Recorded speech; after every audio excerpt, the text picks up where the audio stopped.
So anyways, I just finished rinsing out all the dish soap out of here, and if you can imagine, it was just a big sud pile. I was rinsing the suds off everywhere after I deck brushed it, but took quite a while to actually get all the suds and all the dish soap residue out. This is I've got a bunch of leaks in my sump pump hose, so this is kind of my suds leaking out of there. But anyways, I mostly just wanted to take this video in case I need to reference in the future that this right here is going to be my low-lying area for when I want to drain my pond. But I'm going to go ahead and fill it with a light clay pack to give it some extra protection from the sun right now. And again, these pond liners, if they get a leak, like, so even me, I had to change out of those other shoes because they had all them rocks stuck on the bottom. And if I was walking on here with those rocks, a pokey end could stab a hole in here, and then I would have a leak forever until I found it and patched it up. So same thing as why I'm not wanting to put pond pebbles on the inside area of the pond, is because some of this variety does have sharp ends of the bigger rocks. So I'm going to be doing clay pack and then pond pebbles on the outside, and then I may additionally tamp in some pea pebble along the clay to help give it a little bit more UV protection, because it's going to be punctures and UV damage that is going to damage this pond liner.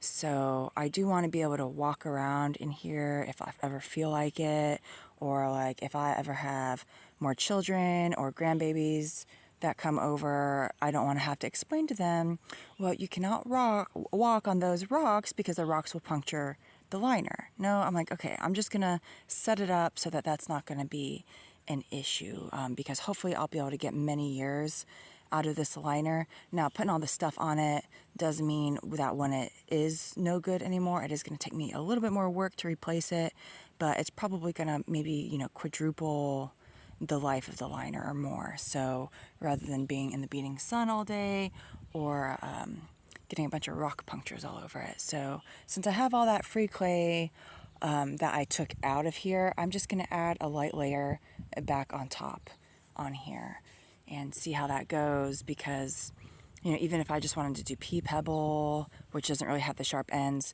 it's not going to stick on those inclines and things like that without a light clay pack. Anyways, we got the Peyton coming to check things out again.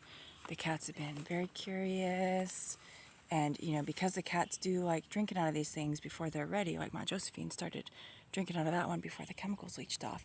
Now, when you get one of these in, I don't really know what the chemicals will be like on that. I can't really order anything to my house that isn't at a very high risk of being sabotaged. And these things have been on my wish list for a while. So it's a little bit unfortunate. I don't know if it's all just manufacturing toxins from the plastic, etc., or if they've all been sprayed. But some of them do off gas very strongly. Even like my landscape fabric off gases very strongly, a very foul smell. If you were to order that same thing, I don't know if yours would do that or not, because I just have to assume that I need to be cautious with everything, because I can't order supplements without them making my face swell, etc., etc. But yes, even he wants to be drinking off of this, so just in case, because I did see, as I was unwrapping it, I did see like a little bit of a film on the plastic, and again, I don't know if that was just from the manufacturing process or what, but there did seem to be some sort of chemical film on it.